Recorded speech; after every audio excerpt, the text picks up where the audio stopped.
present a program by Henry Reeve. Not a Drum Was Heard. The War Memoirs of General Gland. Now here is Bill Lovell to introduce tonight's program. The memoirs of General Arthur Gland are not yet, of course, in any very definitive form. But a few months ago, three of us from BBC Features Sound Interrogation Unit, myself, George Hicks and Margaret Moss, went down to stay with the General. And we are now able to give listeners an interim report.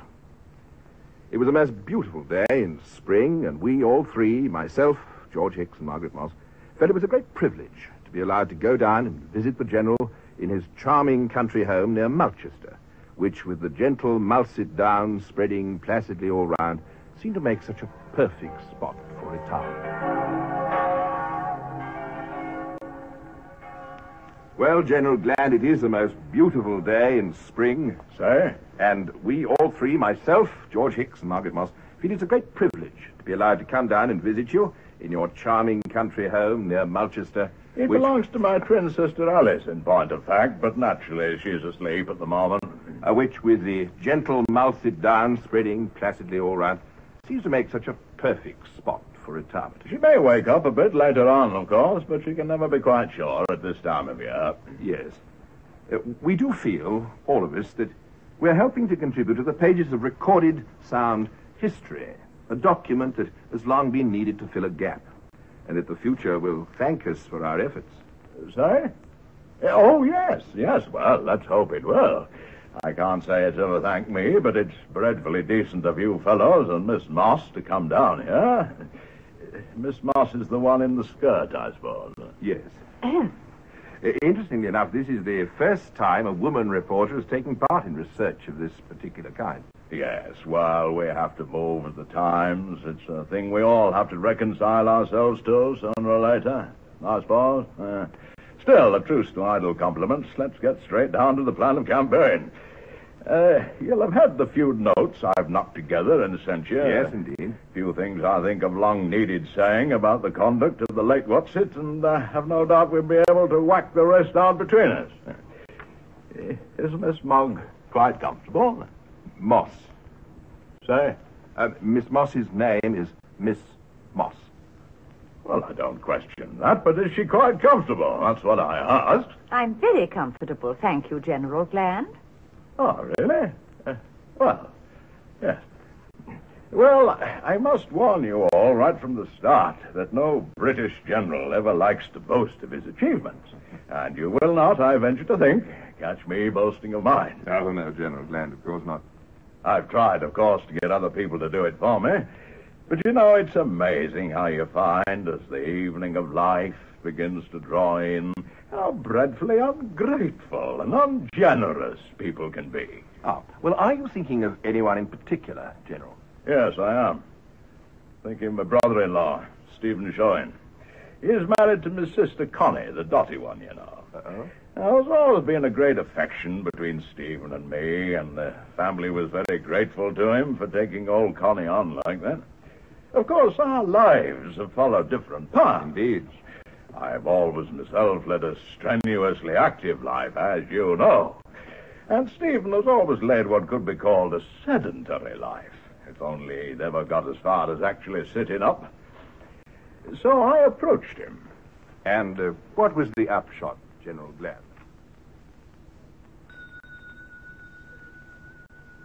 Steve, old thing. Well. Good morning, Arthur. Steve, old lad, 'tis nice to see you again. Where have you been all these weeks? Months, Arthur, months. Well, yes, damn it, I suppose it must be by now. Where have you been all this time? Here, Arthur, here. As you could have discovered had you cared to call, write, telephone, or employ the aid of a private detective agency. Yes, time does pass, damn it.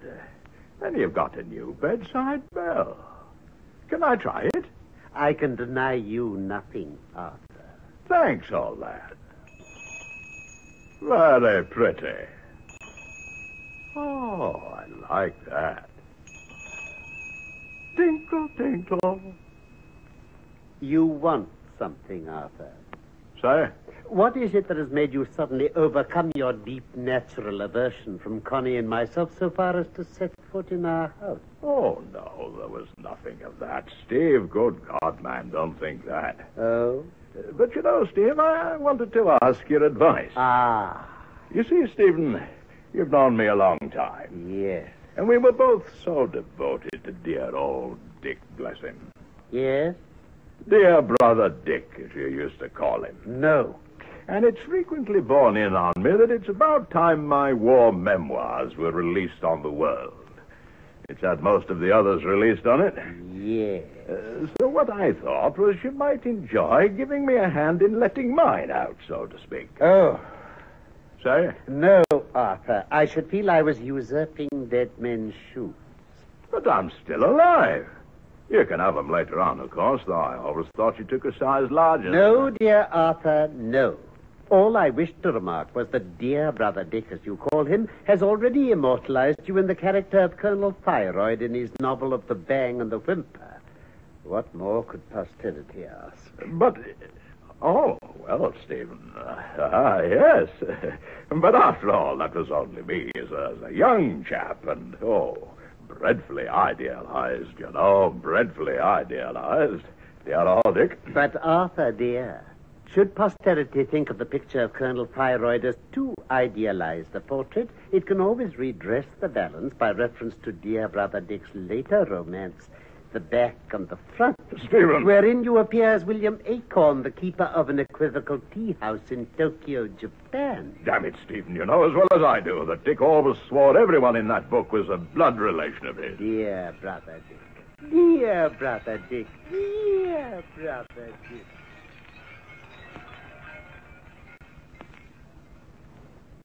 Oh, that's the way it is these days. Ingratitude, lack of generosity. I fear it's a common experience, General. You go and ask some for help, and they try to take the very boots off your feet. And while we're on the subject, do you know a chap the name of Herbert Reeve? No, I can't say I do. I think I know who you mean, General Gland. He's a scholar and critical writer, isn't he? Are you still quite comfortable, Miss Mouse? Yes, thank you. Yes. And, well, this chap Herbert Reeve is engaged to my niece, Janet, and God help this country of ours if it's to be peopled by some people I could name. I made some sort of hesitant approach to him also a few days ago. And what were his reactions, General?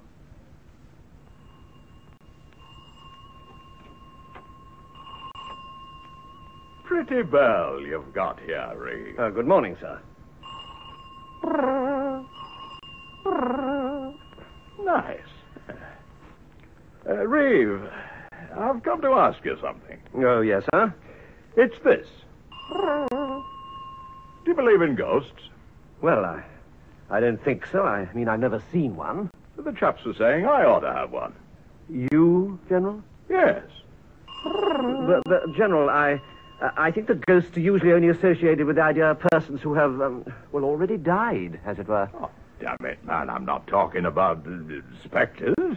Oh? No, I meant those chaps that chaps get. Like old General Winbrook, for instance. Huh? Have you read his 4 books about himself? Spiffing stuff. Volume 1, Dreams of Glory. Volume 2, Onset of Glory. Volume 3, The Thick of Glory. And Volume 4, Respite from Glory. Say? No, I can't say I've actually read them yet. Splendidly bound, they are. Yes? So is he, of course, a lot of the time. And he told me all those books were done by a ghost. Oh, I see. You mean they were done by a ghost. They were ghosted, as they say. Yes, by one of those chaps get.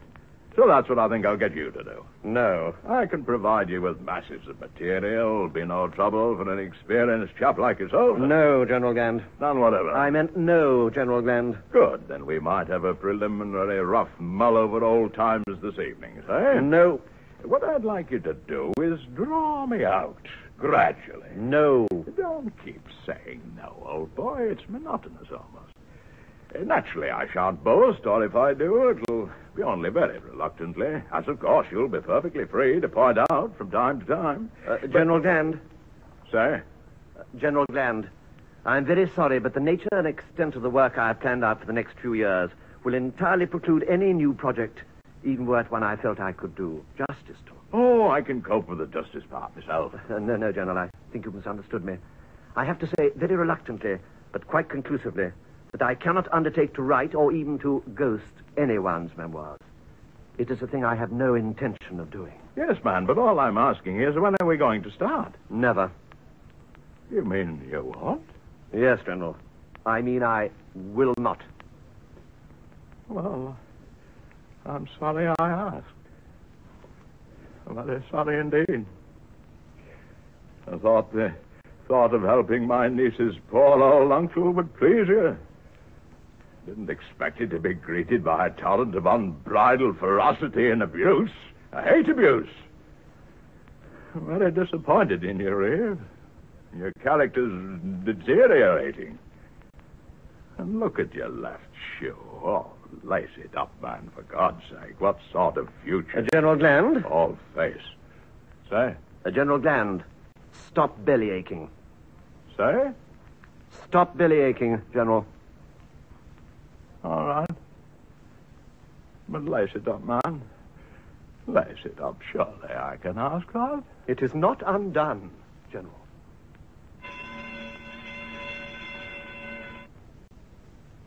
Well, that's how it is. A spirit of contradiction prevailing everywhere. It's a thing a man of my age has to get used to. It's the way the young show their gratitude. Oh, I'm sure everyone is highly appreciative of all your achievements, General Gland. You're still quite comfortable, Miss Mott? Yes, thank you. Well, you know where it is, don't you? Appreciative? Oh, I wonder. Still, we have to face it. There's very little left for a general to do once he's too old for harness.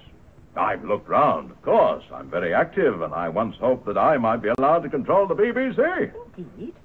It needs control quite clearly. And it seemed to me I was the obvious person to control it. After all, I have the qualification. But it was not to be.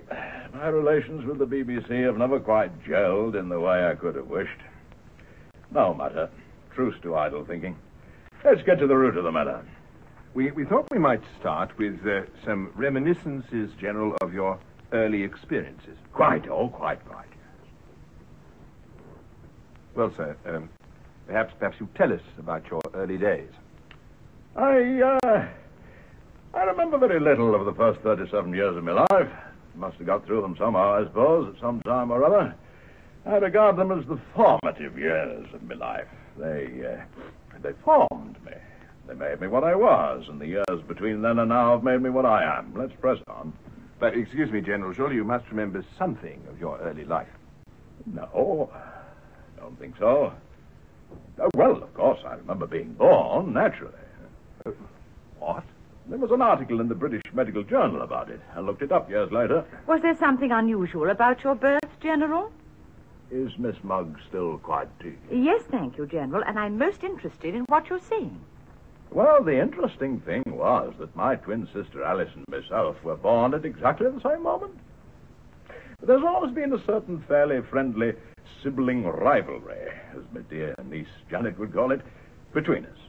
And it's been part of the strength of the characters of both of us that neither of us has ever yielded an inch to the other. Nor did we on this occasion. Dreadfully uncomfortable for my poor dear mother at the time, of course.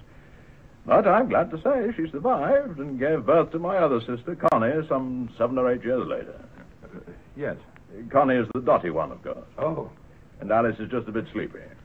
And that's all you can recall of your early life? More or less. Can't say I remember my christening, though it must have taken a hell of a time. How's that, sir? Well, have you seen my name in Who's Who? I have. Someone speak. Yes, I did, General. Your name is given in Who's Who as Arthur Dowd, Hyacinth Dowd, Wilbraham, Cork, Gland. You make it sound far more beautiful than it really is, Miss Mosley. Oh, thank you. Say it again. Arthur Dowd, Hyacinth Dowd, Wilbraham, Cork, Gland. Yes, splendid.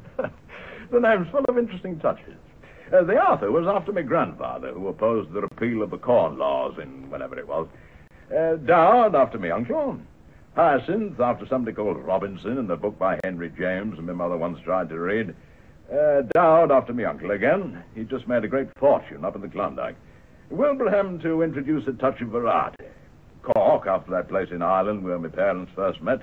And Gland... Gland. Oh, yes, that'd be after my father. Yes. Yes, that'd be it. And you recall nothing further about your childhood? Well, I wouldn't say nothing, you know. I remember vividly the time my cousin James Dowd Gland taught me how to... oh, yes, by golly. But it, no moment. It had no bearing. And your school days? Well, of course, I went to school. I went to... what was the name of the place? Oh, yes, Harrow. Says so somewhere. But it's no good grubbing up old saws, is it? And it had no bearing. And early manhood? Yes, I had one of those, too. Do you remember much about it? Made me what I am. Or was, rather. What was it that made your 37th year so memorable? Well, I wouldn't call it exactly memorable, you know. Though I do remember it, in fact. Why? Say? Why? Well, I was 37 at the end of it. That's all, I think. Yes. It had very little bearing. No. I think we ought to press on. If Miss Mott is still quite comfortable. You were, of course, already in the army at the age of 37, General. Oh, yes, I must have been. How did you come to notice that fact, General Gland? Oh, you tumble to it after a time, my dear. You twig it, my dear. And, of course, it is chiefly your military career we're anxious to know about, General. Oh, naturally, yes. General Gland? Yes? General, how did you manage to get into the army in the first place? Say? I think what Miss Moss means is, what made you choose the army as a career? Isn't that it, Maggie? Yes, that's roughly it. Well, tell her to... well, of course, the army was a career in those days, you see.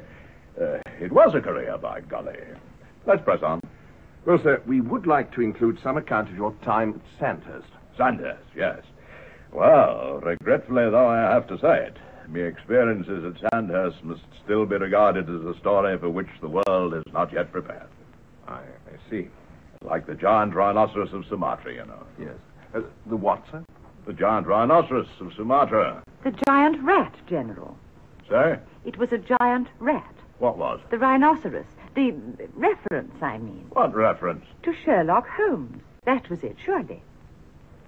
My sister Alice may be down at any moment, Miss Molesworth. She'll see to you. Have no fear. Shall we press on? Well, sir, as I explained in my letters, we were hoping to make quite a big thing of your experiences in the First World War. Yeah. Since your part in that conflict has, as it were, become part of our national history. Now, I'd like, if I may, to be allowed to let George Hicks here question you about that. Hicks is a student of the military history of those days. Is he really? Splendid. You ready, George? Yes. Well, General, there are a number of things I'd like to discuss in some detail about the First World War. Well, press on, man. Forward your head. Well, sir, what was your first reaction to being under fire? Fire? Oh, I'd got used to that at Sandhurst long before. Even at Harrow, in a sense. But what was it like to be on the field of battle and hear for the first time a shot fired in anger? Oh, I don't think there was anything of that, you know. I don't think anyone was angry. Still, this was a major war, General, between major powers. Yes, but I think I'd have noticed if anyone had been angry. I think you can rule that out. We'll let that sort of thing to the politician. Press on, man. Well, General, as you know, there has been much comment about the part you played in the winter campaign of 1917. I wonder if you still think you were right in your course of action at Dorothy. Tell me, Mr. Hicks, do you always say, ha-ha, after the first word in every sentence you have occasion to utter? Well... And again at the conclusion of the pronouncement? Well, I'm sure I hope I don't. No, well, we can always hope, can't we? Yes. Yes. It's always open to any of us to hope. Yes. Ha-ha! Well, General, do you still think you were right in your particular decision about Otigny? It's what is known as a speech tick. Have you never noticed it yourself? Well, no, I can't say I have. Its origins often go right into the depths of the personality, revealing the most dreadful buried conflicts over the use of the potty in early infancy. You've never tried having it psychoanalyzed? No. That might help. Say? Nothing. Ah, well now. Is there any question you wanted to ask about the First World War, for example? General Gland, do you still think you were right about the conduct of the engagement at Otigny in the winter of 1917? Well, ha-ha. That's not the kind of question one usually expects from a lady. Ha-ha. Oh, come, General. I'm sure you're indifferent to matters of sex in investigations of this nature. Well, ha-ha. I can't think how that idea's got about. Ha-ha. And one of the questions still asked is, what is your present attitude to the incidents at Otigny and Hill 501? Is it? Ha-ha. Is it really? Ha-ha. But surely, ha-ha, General Gland, ha-ha. It is a question frequently debated, ha-ha, in the, ha-ha, in the... Ha-ha? Ha-ha. Ha-ha. Ha-ha. Listen, ha-ha, to those lovely bells. Aren't they beautiful?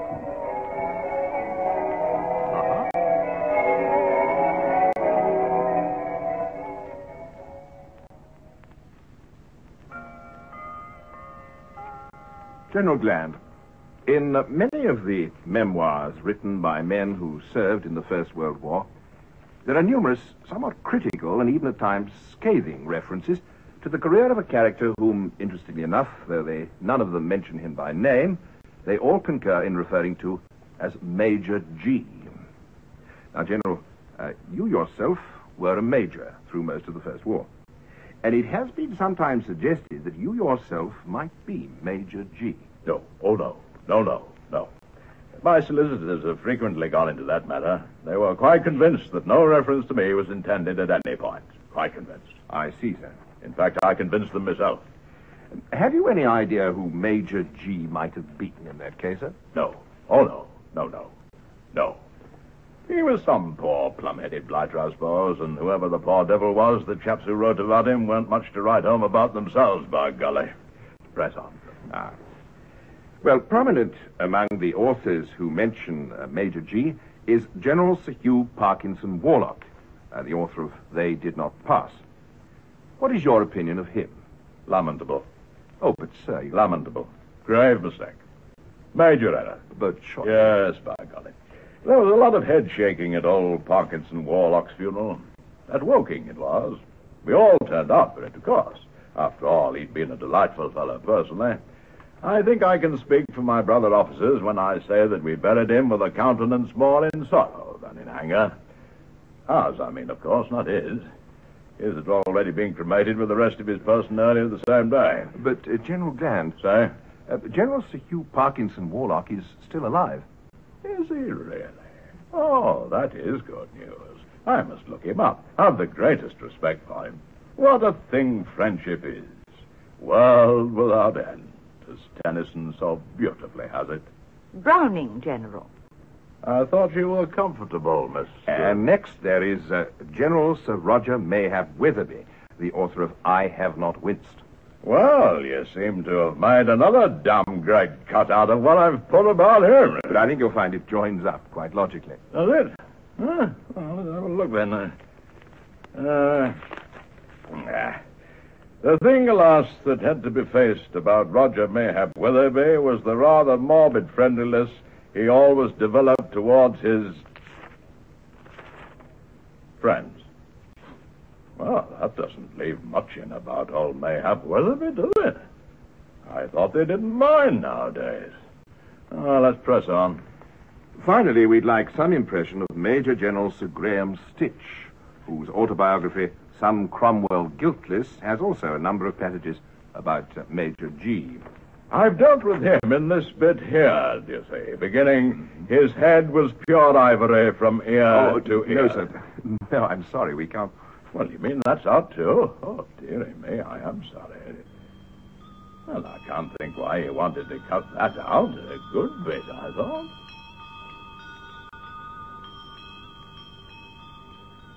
Eventually, we did persuade General Gland to give us his own unvarnished account of the incident so often associated with his name in the military records of the winter of 1917. Great days they were. Great days. Great days of planning and daring do and strategy. Tactics, even, at times. As General Gland dwelt upon the tense waiting period of those dark days, the peaceful cretonne and leather of the Mulset sitting room seemed to fade, and we saw, as it were, before our eyes, the dugout, and 4 men in the candlelight, waiting. 4 officers loyally waiting for orders from above. Waiting to make history. Hugh Parkinson Warlock, Roger Mayhap Weatherby, Graham Stitch, and Arthur Gland.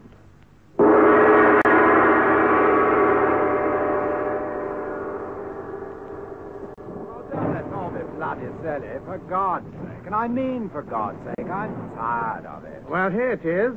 Here's the map. There's Utini. There's Hill 501.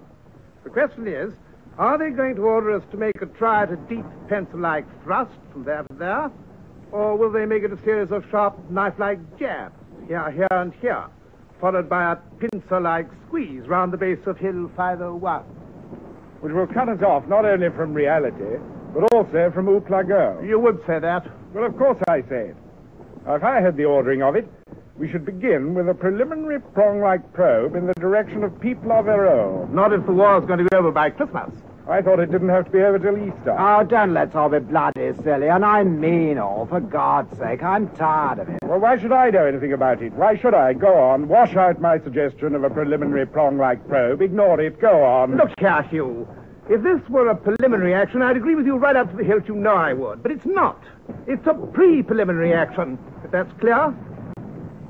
What we have to do is, A, get a watertight jumping off board to kick off from, B, deliver a sharp left hook to the Bosch's right, and C, make him fetch his top trumps out. All you'll be doing is jumping your fence. Rot. Absolute rot. You'll be jumping your bloody fences and jumping them on a damn sticky wicket, what's more. What do you say, Gland? I think you're all making too much of it. What's to prevent us from suddenly pouring down in a wide, fan-like advance from the top of Hill 501? Only the fact that for the last 5 months, Hill 501 has been held by the Bosch, that's all. By golly, has it now? Well, I'd never been told that. Well, you've been told now. I should think they must be using our lines of communications as skipping ropes. If you'd ever looked to the bloody hill, you could have seen for yourself. I don't like to be spoken to like that, Roger. Oh, for God's sake, don't let's all be bloody silly. And I mean bloody silly, all of us. I'm tired of it. Well, I've always believed in the wide, fan-like advance. Which has usually turned out to be indistinguishable from a cone-like retreat. Now, the preliminary prong-like probe... Oh, God, what with you and your preliminary prong-like probes, the war will go on to August Bank holiday. You've missed out Whitson. Oh, don't let's all be bloody silly. And I mean don't, for God's sake. I'm tired of it. Well, there you have it. It's what I've always maintained. There comes a time when an enterprising young officer has to cut through the red tape and the probe-like prongs and the rest of the antediluvian crepe and make his own decisions. It was one of the many occasions when I made mine. Now, the position was clear. I had my eye on the ball, which in this case was Hill 501, a large breast-like eminence between us and Otini. I had long suspected that this hill was occupied by the Bosch, and I was quite right. They had fanned out and up some months before from Otini on a 700-yard front. I saw quite clearly what had to be done, and I did it. It was against orders, and there are many people to this day who maintain that I didn't understand what the orders were. I did understand them, and I thought they were wrong. 2 hours before 0, I ordered my chaps to make a sudden lurch upwards, and everything went according to plan. My plan, I need hardly say. About halfway up the hill, we got stuck. This was exactly as planned. I call it the end of Phase 1. There was considerable loss of life, and it was some days before we got through news of where we were.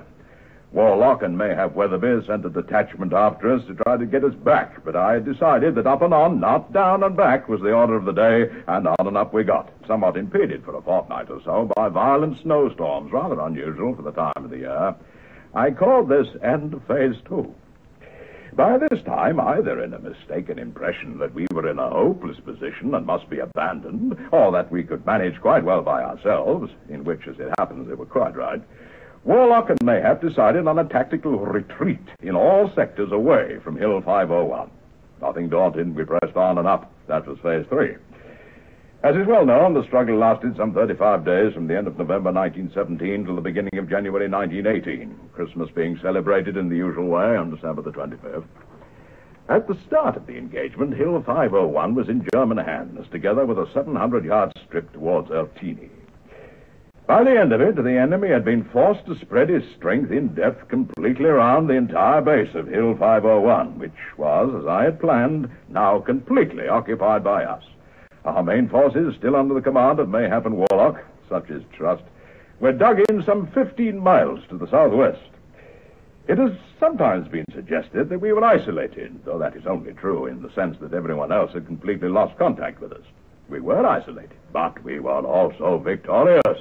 It had taken 35 days, but it had been worth it. Hill 501 was ours. I remember the simple words in which I addressed the men. I said, "This hill is ours." And I remember one of them calling out in that honest, homely way that I always so much like in the British soldier, "You're right, Cock," he said, "it bloody is." One forgives familiarity at such a moment, one has to.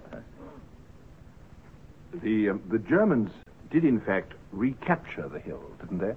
Oh, yes, the next day. But the hill is still there. And my point, you see, is this. The classic strategy of war is not unchanging. Not unchanging.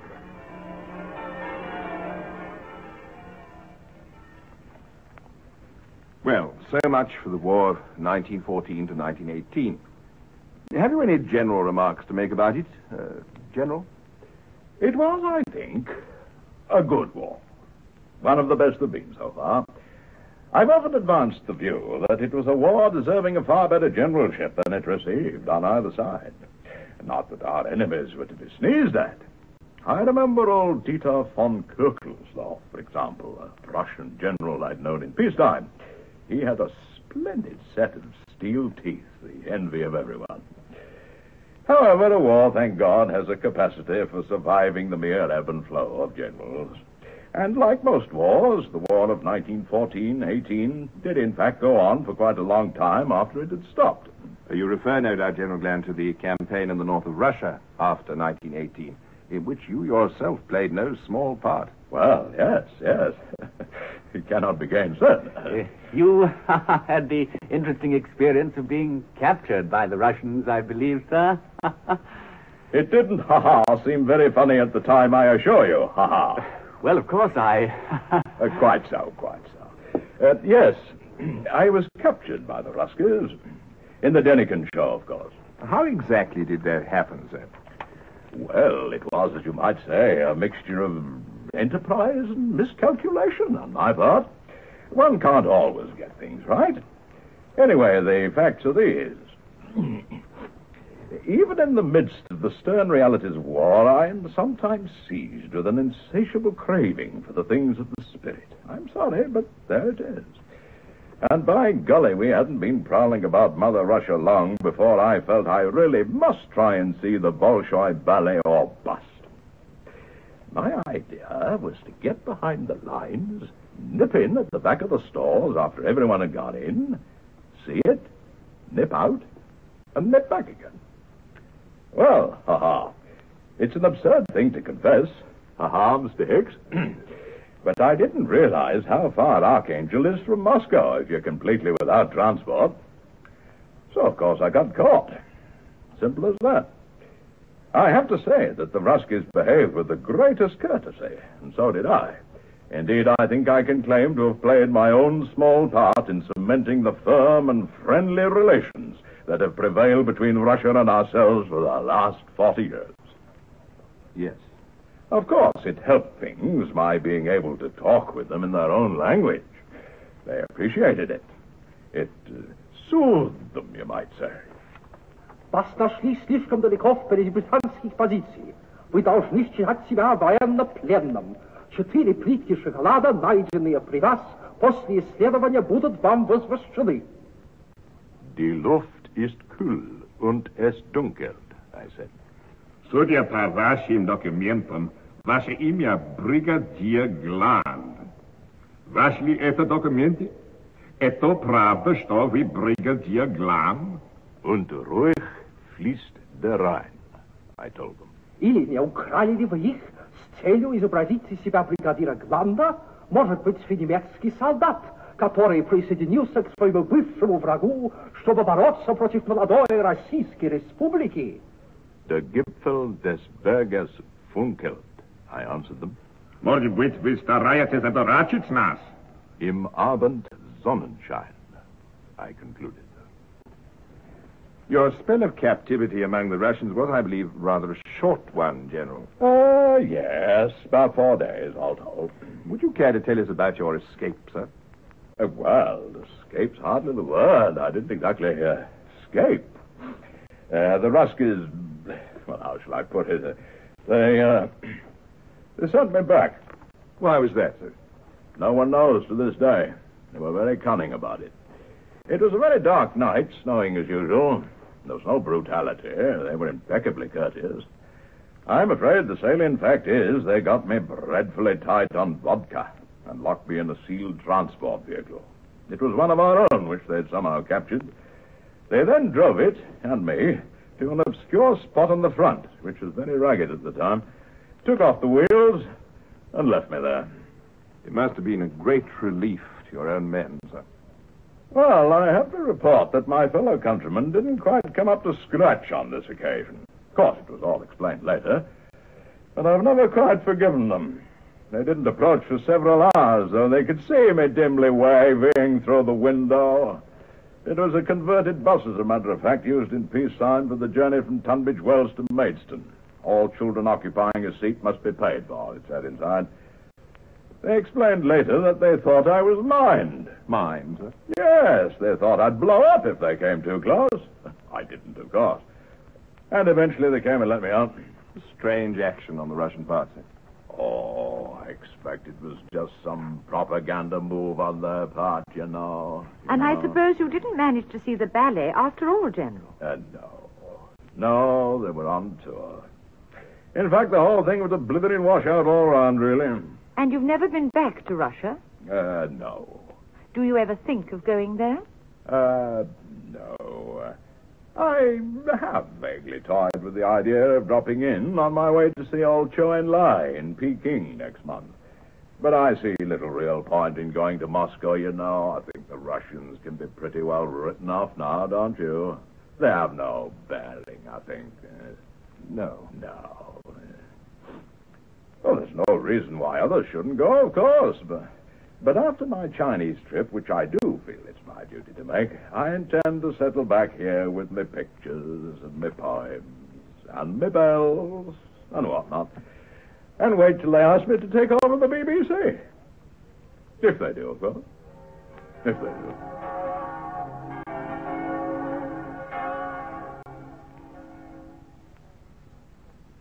As I said, we were all of us, as members of the BBC Features Sound Interrogation Unit, greatly flattered and touched by the General's almost paternal interest in the BBC. The subject came up again at tea the next afternoon.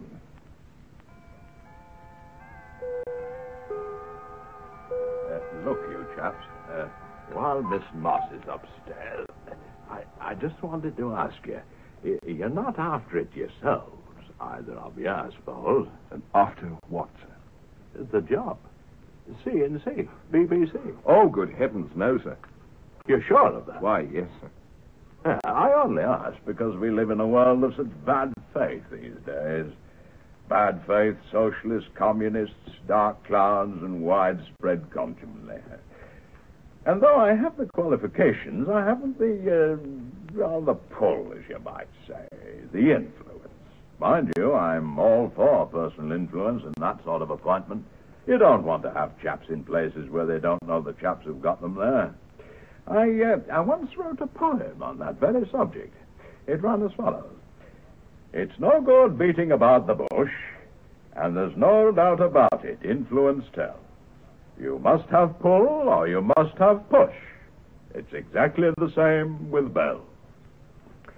I've written quite a lot of poetry, actually. Here's Miss Moss again.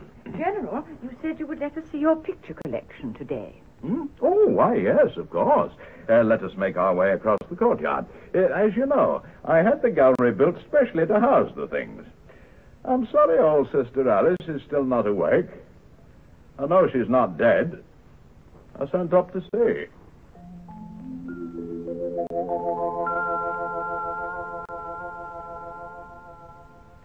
Yes, here they are. This is the collection.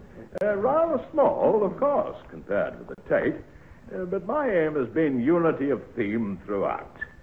I achieved that by seeing that all the pictures should be pictures of myself. Many of them by yourself as well, General.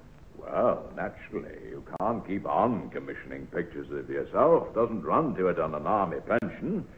So I've had to buckle down to it myself from time to time. Oh, of course. This is the famous Augustus John. Yes, I'm afraid it is. Awfully like, isn't it, sir? Think so? Oh, yes, sir. Don't you? No. Oh, but it's really frightfully good, sir. I think it's splendid, so full of character. Yes, but dash it, it's the wrong character. Still, it's a picture. And he did say it was me. And I assure you it was far worse when it first came here. You mean... Yes, I've done what I could for it. Here and there, you know. The moustache is wholly my own work. Hadn't got one in those days. Let's press on. I thought you said the pictures were all of yourself, sir. So they are. That's one of the self-painted ones. It's myself about 4 years ago. Yes. Yes, I know what you're thinking. Others have thought the same. But I look like Dirk Bogard in some lights. Let's press on. This is myself many years ago with my horse, Don Carlos. Also done by myself. That's very charming. You must be very proud of that, General. Oh, well, it's nothing really. And here we have an experiment in spatial values, as distinct from merely tactile ones. It's a life mask of myself wearing an army respirator. Rather an experimental piece, of course. I did it myself. Almost suffocated myself before I was through with it. Still, it was in a good cause. This curtain, sir. Is there a picture under this? Say? Yes, there is, but we keep it under a curtain, you know. It's very large, and we think it's better that way. Is the curtain because of the sun, sir? Well, no, it's because of the picture, actually. Might we? Oh, well, yes. Go on. Open it up if you want to.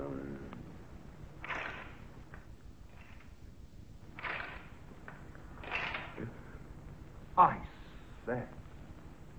My word. Good God. It's the only full-length one by R. Edgerton Bunningfield, ARA. Dreadfully realistic, isn't it? Well, I mean, apart from being 14 feet high. There can't have been many generals who've been painted in the... No, by golly. Wouldn't you have preferred it, well, say, in uniform, sir? Good heavens, man, I'd have preferred it in anything. Anything. But Mr. Bunningfield insisted on it. It ruined me. I had to buy it from him. Otherwise, he threatened to sell it to the National Portrait Gallery. People come from miles round and ask if they can take photographs of it, especially schoolboys. Now, let's cover it up, shall we? I thought you said all the pictures were of yourself, General. Is this a fancy dress one? Which one? That? Oh, blast. No, of course it isn't. That isn't me. It's a colored photograph of my sister Alice in Quality Street. I've told her not to sneak down here and put that damn thing there. That means there's one missing. I shall give her a good talking to the minute she wakes up. Silly woman, silly woman, silly woman.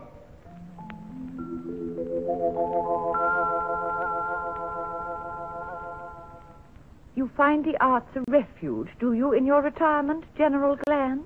Yes. The arts are a refuge to us all, of course. And I've often found myself in stressful moments making up poems and the like. Nothing extended, nothing modern or diffuse. Pregnant brevity I like to aim at. And the fancy my little pieces make their effect. There was, for example, a marching piece I wrote called Rangoon March. I have very agreeable recollections of discussing it with my friend, Miss Hilda-Tablet. She was very keen on settling it to music, and in the end I agreed. Yes, General, well, there's no doubt about it. It is a poem you've got here. I mean, you can see it is, you've only to look at it. Shut up, Elsa.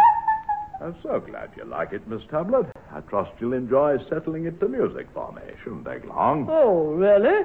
I would, of course, like it to be settled appropriately. Oh, Yes, in due measure, you know. And I should so like to sing it at your birthday feast, General Gland. Oh, thank you, Miss Strauss. That would be a high delight. It would bring back my childhood for me.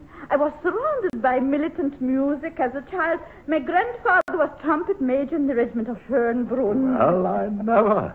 And as a girl, I had a little instruction inside the trumpet myself. Elsa. Yes, you know, I think we ought to have a trumpet somewhere about in this piece, Miss Tablet. Read the words to us, Hilda. Sure. Rangoon March. There's always a certain amount of worry and fuss. And a soldier's life has many a bugle. Excuse me, Miss Tablet. Bungle. Not bugle, bungle. Oh, yes, I get it. And a soldier's life has many a bungle. But why we're all such jolly good pals, if you ask us, is you can't bungle in a jungle. Forgive me one moment, Miss Tablet. A point of scansion. Now, the end of line 3 is, if you ask us. Us, you see, rhymes with fuss, a bit higher up. Oh, yes, I get it. And bungle rhymes with jungle. Yes, I did gather that, almost at once. Oh, really? Splendid. Well, it's a splendid piece, General. Oh, well, thank you, Miss Tablet. I did think myself it had, a sort of a lilt, you know, a sort of a little lilt, I thought. I'm sure it must have. I would like the settling of it to have a certain jungular atmosphere about it, as well as the trumpet, if possible. Well, anything's possible, General. Any other instructions? Well, it's a purely personal feeling, and I've no wish to dictate things outside my province. But do you know a little number called Habanera from Carmen? I have heard tell of it. A beautiful piece. If you could manage to wedge a bar or so of that in some way, it would bring back, well, for me at any rate, the most pleasant memories of my afternoons in the jungle with my dear friends, Sister Martin and the 2 nurses. You seem to have been living it up in that old jungle of yours, General. And though I have no wish to influence you in any way, Miss Tablet, I wonder if you've ever heard of a splendidly expressive instrument by the name of a tubular bell. It's never been sufficiently exploited to my mind. The only thing is, General, the poem, remarkable as it is as it stands, is a bit short. Oh. Any chance of you knocking me out another verse in the same meter, say? Well, I'm ever yours to command, Miss Tablet. But, you know, inspiration doesn't come just for the asking. And pregnant brevity has ever been my aim in these effusions.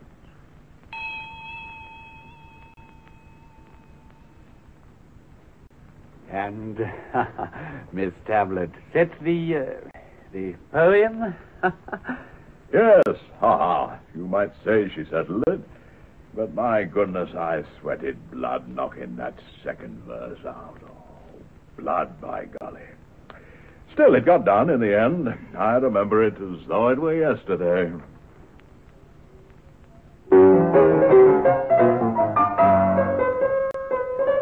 It's so thrilling and inspirational a piece. I have so much enjoyed rehearsing it. I have relived my childhood. Oh, I am glad of that, Miss Strauss. It's nice. A nice childhood is. Ready, boys? Yes, ready. Got your dots? All set. Okay, let's ride it.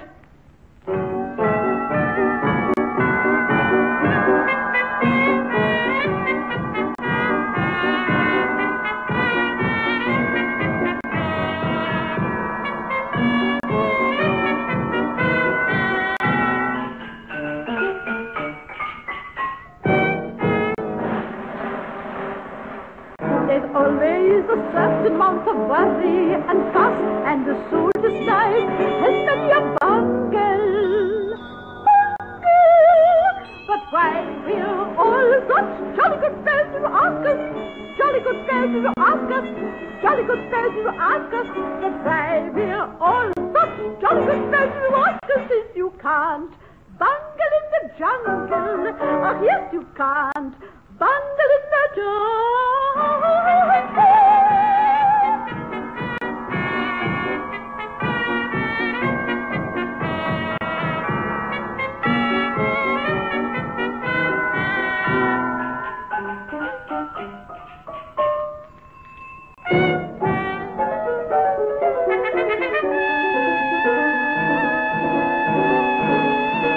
You may be jammed up, but never you mind it.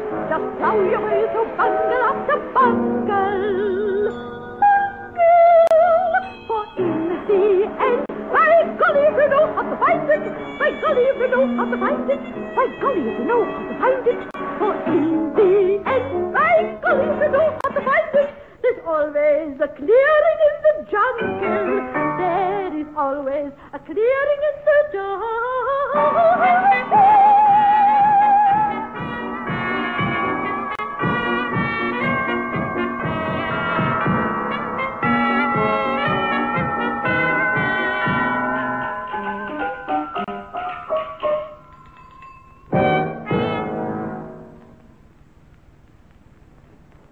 You frequently mentioned the jungle, General Gland. When were you there, General? Oh, all through the Second War, you know. And before. And after. Yes, by golly. And how did you happen to be sent there, General? Oh, I was already out in the Far East in 1939 when the Second War was declared open. I was out there doing a tour of duty. What at, General? Miss Moss again. Well, I was lecturing to the men, you know. Lecturing to the men. On what subjects, General? Oh, that I'm afraid I am not allowed to reveal. And had you other duties, General? Oh, well, damn it, it's 20 years ago, after all. I suppose by now there could be no harm in saying I'd been sent out there to set up links. Between what, General? Now. Ha-ha. That would be going a bit too far. Ha-ha. Let's just say that I was setting up links, shall we? Did they ever break, General? Oh, they were known to occasionally. But, of course, it wouldn't be in order for me to say where. No. And it had no bearing.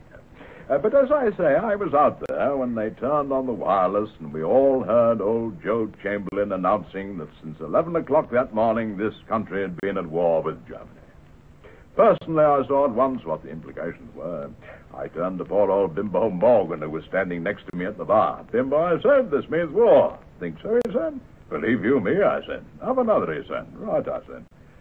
I downed it, and as I've always believed in keeping everyone in the picture, I then went out and told me Batman.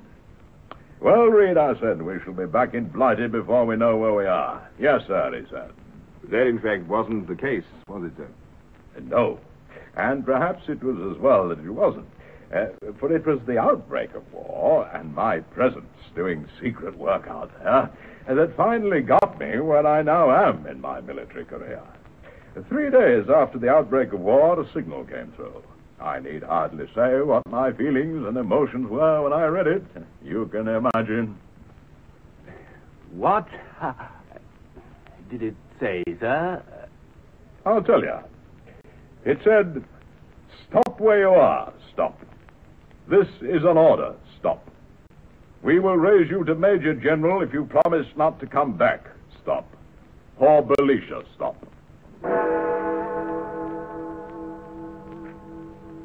I suppose the European war didn't impinge on you out there for some time, General. Why, good heavens, man, the supplies of French's acting editions stopped dead the minute war started. Dislocated things terribly. It was part of my scheme to stir up amateur theatricals wherever I could find a suitable breeding ground for them. But excuse me, General, what did you actually do about the war in the Far East? Miss Moss, I like you very much, personally. Always have. But I sometimes wonder if you know your own strength.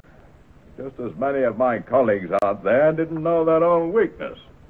Like you, they got off completely on the wrong foot. Well, let me try to explain the position I started out from there. Have you ever heard, Miss Moss, of the Gahai Pygmies of southeast Papaland? Yes. Oh, have you? Well, very few other people have, I can tell you that. These remote people were my starting point. Now, the position was quite clear to me. I could see at once that if we were going to win the war, and what was no less important, anything in the nature of peace, say, that might crop up later, then every single jungle tribe would have to be kept in the picture the whole time. They had to understand what was going on. We had to win their sympathies. Bribery, of course, was out of the question. I hadn't reached that point of cultural development. Are you following me, Miss Moss? Completely, General. Oh, well, no matter. There they were. The Gahai Pygmies of southeast Papaland. A charming, simple, extremely virile race. Though dreadfully small, of course, like all pygmies. Barely touched by civilization. Their only garb, a small loincloth, loosely slung over the right shoulder. I have said that they were charming and simple. If I tell you that their chief occupation was making very artistic little mats for sitting on, and that any European who did sit on one of these little mats invariably came out in a painful rash that might last anything up to 4 months, you will realize that they were a very gay and playful little race also. I liked them. But let's face it, pygmies are far too small to be of much use in the actual field of warfare. For one thing, you have to keep lifting them up the whole time so that they can see better. The important thing I saw at once, and I was quite right, was to find out exactly what these little people could do and try to persuade them not to do it to you. They were lively and intelligent little blighters, and as I say, they did make these dreadfully interesting little mats. I did bring one down to show you. Now, where's it got to, I wonder? Oh, yes, Miss Moss is sitting on it. No, don't get up, Miss Moss. And I felt that they had to be kept in the picture, you see. And so we used to have regular gatherings in the jungle where I would explain in the simplest possible way what was going on in this picture I felt they ought to be kept in.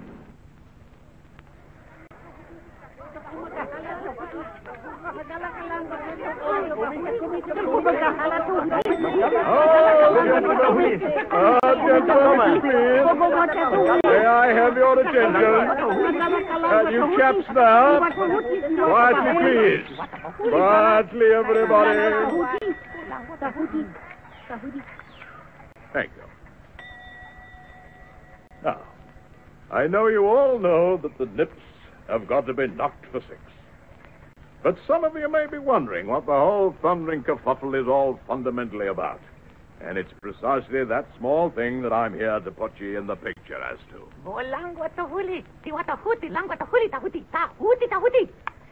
Yes, quite, yes. I shall try to do it without an excessive amount of bull, because bull, I think we all agree, is on the way out these days. Oh, really? Yes, I agree. The whole thing's a bit of a headache. And some of you may point out that it's a bit of a shambles into the bargain. Huti ta huti. Go. Bulangwa bahuli. Ta huti. Ehito. Well, the situation being of necessity a fluid one. No, don't touch that, old boy. No. The situation being of necessity... No, that fell and white man's juju. The situation being of necessity...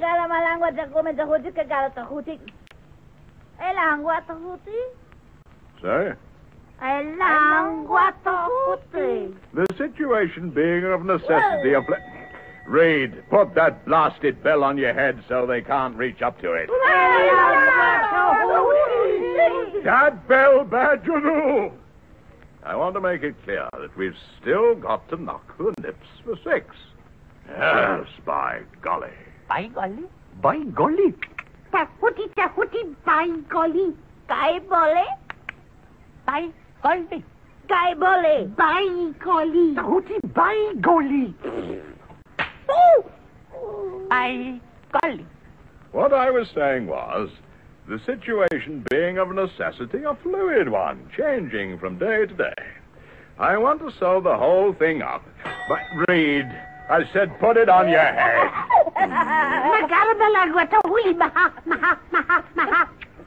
Guy bole. By golly. I'm pretty sure that once I've given you the drill, you'll be able to see what makes the whole thing tick. You just have to realize that though we may be out on a limb, we're all, as it were, on the same limb.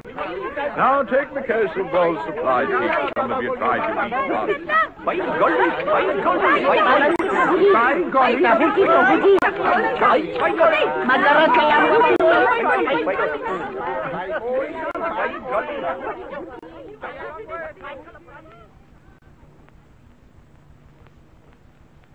And so, gradually, one got it across to them. I realized and they realized there was a war to be won. This seemed to me a policy that must be pursued if we were to win it. And did we win? I think it may be said we did. But I don't think we should have won it without the enthusiasm we managed to build up among these gay, simple little corpuscles in the great bloodstream of Southeast Asia Command. Sometimes in the evening of my life, I've visited the meetings of the local conservative youth club. There's no comparison, none at all. Everybody so overdressed, so tall, so dreadfully big. Arthur Gland. Excuse me, I think someone wants to speak to you, General Gland. Arthur Gland. Arthur Dowd, Hyacinth Dowd, Wilbraham Court Gland. Good gracious me, it's my sister Alice. She's got up. Arthur Gland, why are you awake? Well, damn it, I might as well ask why you're awake. It isn't your usual state. And button your nightdress up.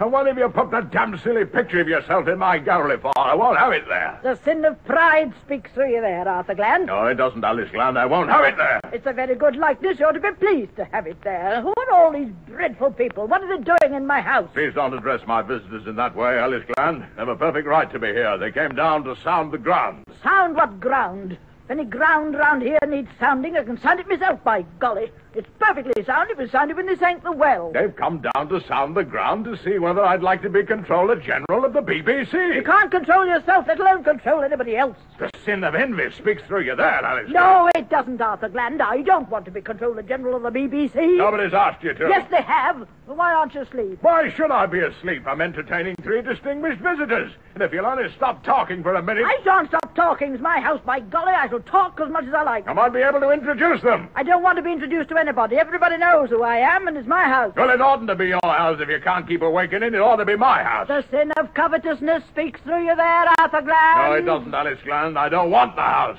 But it's a pity if I can't have a few old friends in now and again who wish to know about my career. You haven't had a career. Which has been far more distinguished than anybody else's in this family. Pride speaks to you there again, Arthur Gland. That's twice today. No, it isn't. I'll now introduce my guests to you. I don't want to meet them.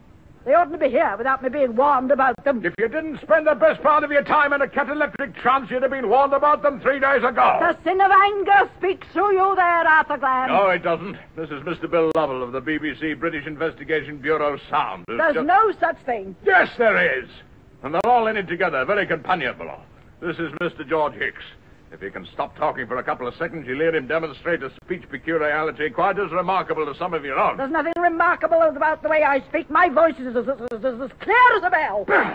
Bill, it's blasphemy to make the comparison. Anger speaks through you there again, Arthur Gland. That's twice for anger today. No, it isn't. This is little Miss Moss, a very fine young woman of great charm and persistence. The sin of lechery spoke through you there, Arthur Gland. No, it didn't, Alice Gland. And it's jolly well 4 o'clock, and we jolly well want our tea. The sin of gluttony spoke through you there, Arthur Gland. No, it didn't. It was plain, starving, craving hunger, an appetite very rarely satisfied in this house. If it was my house, people would be free to eat the whole time. People seem to be eating the whole time as it is. I never eat. It'd be a poor lookout for me if I ever tried to while you're in the house. May I introduce my sister, Alice Gland? I have no intention of standing here exchanging idle courtesies with people who've never even been invited here. You can have my tea sent up to me on a tray, and I'm going back to bed. The sin of sloth speaks through you there, Alice Gland. No, it doesn't. Yes, my it does. sleep is Of course creative it sleep. does. I know perfectly well what I'm doing. Of your age, I'm far more 20, active when 35, I'm asleep than you are awake. Fast asleep. By golly. And if you have to wake up, it's a pity I have to find me house, turn it to a all of the fairground time, or and it worse. doesn't interfere Just with for other people. By golly. Anger spoke through you there, Arthur Gland. No, it didn't. Yes, it did. I don't want to be provoked into losing my temper. Or I may say something I'll be sorry for. No, you won't. Yes, I shall. That was my twin sister, Alice Dowd Jonquil Dowd Cork Gland. Yes. Yes. Thank you, sir. Dear old thing. She's invented a new religion called creative sleep. Keeps her quiet. I'm dreadfully fond of her. We've always got on. Yes. Sorry you can't meet me other sister, come here. Yes, sir. So we. Yes. Oh, you get reconciled to these afflictions as you get older, you know. And you feel you can look back on the past with no regrets, General? Oh, rather. Ha-ha. Yes. And on the future, too, uncertain though it is. Ha-ha. What do you mean, General? Well, it'll be a bitter day for me if I end my days without becoming Controller General of the BBC. I don't want it to become an obsession, naturally. These things can do, of course. Oh, yes. The late Thomas Hardy once told me of a man who actually pined away and died because he desperately wanted to become public hangman. Oh, really? Yes, there was only ever one of those at one time, either. Still, I don't think we must press the comparison too far. Do you think? I don't think so. No, General. No. Well, that cuts out rather a lot of what I wanted to say, but no matter. Just let me read out my concluding remarks, then. I hope they'll do.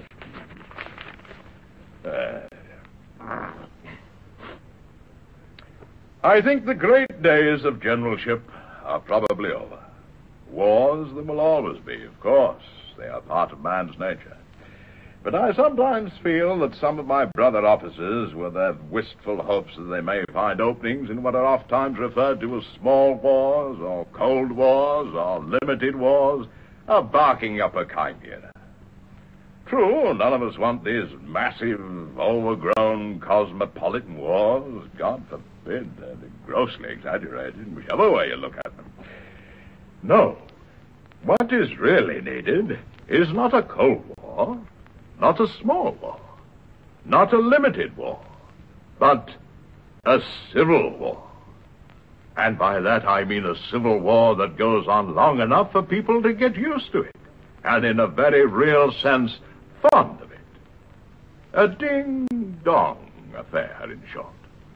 And such a war, homely as it may seem, does nevertheless test something the larger scale shows never bring into use. I refer to the intellectual grasp of a general. A civil war really does put that intellectual grasp to the test. For in a civil war, a general must know, and I'm afraid it's a thing rather of instinct than practice. He must know exactly when to move over to the other side. Yes, by golly. Well, there it is. I conclude with the words of a great poet, not himself a general, but a fine writer and a whole man. The tumult and the kings depart, the shoutings and the captains stay, and shall not pass, if in our heart tomorrow be another day. Here we are where we ought to be, and we lay about with a will. Home is the sailor, home from sea, and the miller, home from the mill.